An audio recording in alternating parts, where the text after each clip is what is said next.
Iran के island पर कब्जा करने का प्लान फाइनल हो चुका है। ये बात 3 दिन पहले भी सामने आई थी। अभी मुसलमान इस चीज़ में उलझा हुआ है कि एक मुसलमान रील डालता है कि नेतन्याहू जिंदा है, दूसरा मुसलमान रील डालता है कि नेतन्याहू जिंदा नहीं है। हकीकत यह है कि हम इस चीज़ में उलझ गए हैं और ईरान के खिलाफ जो बड़ी बड़ी खबरें आ रही हैं उस पर किसी का ध्यान नहीं है। रिपोर्ट यह है कि डोनाल्ड ट्रंप प्लान कर चुका है कि हमें अपनी फ़ौज को खर्ग आइलैंड पर उतारना है। इससे अमेरिका को बड़ा फ़ायदा होगा अगर खर्ग आइलैंड पर कब्जा हो जाता है, क्योंकि ईरान का मैक्सिमम तेल का जो भंडार है खर्ग आइलैंड पर है और पूरी दुनिया में तेल का जो बिजनेस ईरान करता है वो खर्ग आइलैंड से ही करता है। तो ये दोस्तों खतरे की घंटी है ईरान के लिए और ईरान के लिए बुरा समय है। डोनाल्ड ट्रंप ने लगभग पूरी दुनिया को धमकी दे दी है कि अगर आप मदद को नहीं आए तो हम भविष्य में आपको नुकसान पहुंचाएंगे और मैं ये याद रखूंगा कि तुमने हमारी मदद नहीं की। आपको पता है पैन में पेशाब निकल जाता है दूसरों का, ये अकेला ईरानी तो था और इसके बाद कोई और ईरान पैदा भी नहीं होगा। तो ऐसे में खबर आ रही है कि यूरोपीय यूनियन के जो ऑफिशियल्स हैं, अफसर, वो भी सोच रहे हैं कि स्ट्रेट ऑफ हॉर्मुज़ खोलने का जो ऑपरेशन है इसमें हम क्या कर सकते हैं। अमेरिका और इजराइल का जो हमला होता है सिविलियंस पर होता है। आपके सामने गाज़ा लाइव एग्जाम्पल है। रेड क्रिसेंट सोसाइटी जो है ह्यूमन राइट ऑर्गेनाइजेशन जो है, जो घायलों को अस्पताल लेके जाती है, उनका इलाज करवाती है, खाना पानी वहाँ पहुँचाती है, मलबे से लोगों को निकालती है। रेड क्रिसेंट जो ईरान की ऑर्गेनाइजेशन है, रेड क्रिसेंट, इसके भी ऊपर इनके दफ्तरों पर इजराइल अमेरिका ने ईरान में हमला किया है।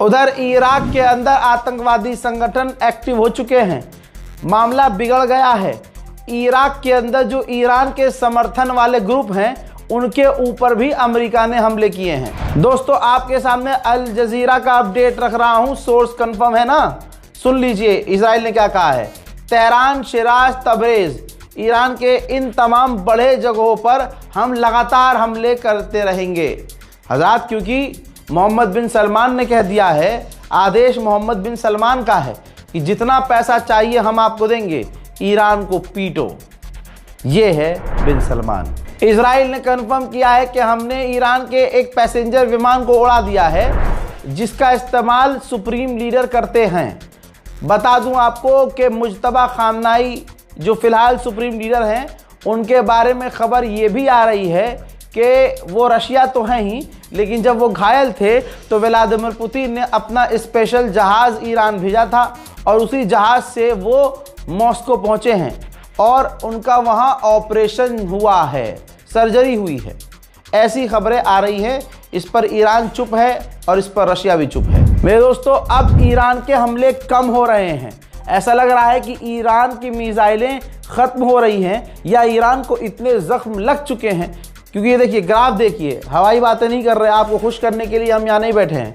देख लीजिए, ये देखें आप, शुरुआत में हमले बड़े थे, अब धीरे धीरे हमले छोटे हो रहे हैं, कम पड़ रहे हैं। ईरान के विदेश मंत्री ने ये ट्वीट किया है जिसके अंदर उन्होंने ऑयल फैसिलिटी को तबाह बताया है कि ईरान के हमारे जो ऑयल फैसिलिटी है वहाँ पर इजराइल ने ऐसा हमला किया कि अब वहाँ बीमारियाँ फैलेंगी, सालों तक अब वहाँ पर जहरीली हवा रहेगी, पानी बर्बाद हो चुका है, ज़मीन ख़राब हो चुकी है। ये इंटरनेशनल लॉ का उल्लंघन है और जो वॉर क्राइम इजराइल ने किया है हम इसकी सज़ा उसे देंगे। उधर जापान ने अपना ऑयल रिज़र्व खोल दिया है ताकि दुनिया को तेल की कमी ना हो, खासकर उसके देश को तेल की कमी ना हो। भारत के पास ऑयल रिज़र्व कितना है गूगल कर लीजिएगा। मोदी सरकार आत्मनिर्भर रूस ने कहा है कि ईरान के मेनाब स्कूल पर हमला जो किया गया जिसमें बच्चियों का नरसंहार हुआ, इसकी सजा किसी न किसी को तो मिलनी चाहिए। पाकिस्तान का एक ऑयल टैंकर हुर्मुज को क्रॉस कर चुका है। भारत का भी एक ऑयल टैंकर जो है स्ट्रेट ऑफ हुर्मुज को क्रॉस कर चुका है। आगे बढ़ने के बाद भारत की नेवी उसको एस्कॉर्ट कर रही है। बता दूं कि अमेरिका ने खुद कंफर्म किया है कि ईरान और भारत के बीच, इंडिया के बीच स्ट्रेट ऑफ हुर्मुज को लेकर कोई ना कोई डील हुई है। ये अमेरिका के ऑफिशियल ने भी कंफर्म किया है। ईरान का खुमैन शहर है, वहां पर स्कूल के ऊपर अमेरिका और इजराइल ने हमले किए हैं। कुल मिला के लगातार बच्चों के किंडरगार्टन, स्कूल, यूनिवर्सिटी, ठीक है, विज्ञान संस्थाएं, इस तरह की जगहों पर इजराइल और अमेरिका हमले कर रहे हैं और उनका यही कैरेक्टर है। मोदी सरकार भारत में कुछ भी कह रही हो, कुछ भी कर रही हो, लेकिन इंटरनेशनल अखबारों में भी लिख गया है कि जो भारत के अंदर जो होटल्स हैं, जो रेस्टोरेंट हैं, वो डीप फ्राई करने वाले आइटम बंद कर रही हैं। ईरान ने ऐलान किया है कि हमने 18 लोगों को गिरफ्तार किया है जो आतंकवादी संगठनों में शामिल थे। अब सुनिए जो बड़ा खुलासा हो रहा है। डोनाल्ड ट्रंप ने और खुद अमेरिकी जनरल्स और डोनाल्ड ट्रंप के एडवाइजर ने मिलकर नेतन्याहू को मना किया था कि ईरान के ऑयल रिजर्व पर, ईरान की तेल की संस्थानों पर हमला मत करना, क्योंकि इससे तेल के दाम दुनिया में बढ़ेंगे और दिक्कत सबको होगी। तो किसी भी हालत में ईरान को निशान, और प्लस ईरान जब पलट कर वार करेगा तो वो भी हमारे तेल के टैंकरों को और ऑयल रिफाइनरियों को निशाना बनाएगा, तो इससे तेल के दाम दुनिया में बढ़ जाएंगे। लेकिन नेतन्याहू ने नहीं सुना और ईरान के तेल के भंडारों पर हमले शुरू कर दिए। जहां एक हफ्ता कंप्लीट हो चुका है, ट्रंप ऐलान कर चुका था एक हफ्ते पहले कि हम जीत गए हैं, लेकिन अभी कुछ ही देर पहले ईरान ने 55वां हमला ऑपरेशन ट्रू प्रॉमिस के नाम से 55वीं बार हमला जारी किया है ईरान पर, सऊदी अरब पर, कुवैत पर, अलग अलग अमेरिकी ठिकानों पर। अल्लाह अकबर। देखिए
उधर ईरान के चाबहार पोर्ट पर अमेरिका ने बड़े हमले किए हैं। उधर जर्मनी ने आखिरकार, जो हमेशा अमेरिका के और इजराइल के साथ होता था, जर्मनी ने डोनाल्ड ट्रंप को झटका दिया और जर्मनी ने कहा कि हम नेटो का कोई रोल नहीं देख रहे हैं स्ट्रेट ऑफ हुर्मुज में, नेटो का कोई रोल नहीं है। तो यानी डोनाल्ड ट्रंप जो भीख मांग रहा है और धमकी दे रहा है कि मदद को आओ, मदद को आओ, जर्मनी ने भी साथ छोड़ दिया है इस मुद्दे में। चाइना ने कंफर्म किया है कि भैया हम हर तरफ से बात कर रहे हैं, हम अमेरिका से भी बात कर रहे हैं, हम इजराइल से भी बात कर रहे हैं, ईरान से भी बात कर रहे हैं कि जैसे तैसे स्ट्रेट ऑफ हुर्मुज खुल जाए। मोहतरम हजरात, फिलहाल के अपडेट में इतना। इस रिपोर्ट को शेयर कीजिए, अगले अपडेट का इंतजार कीजिए। जय हिंद।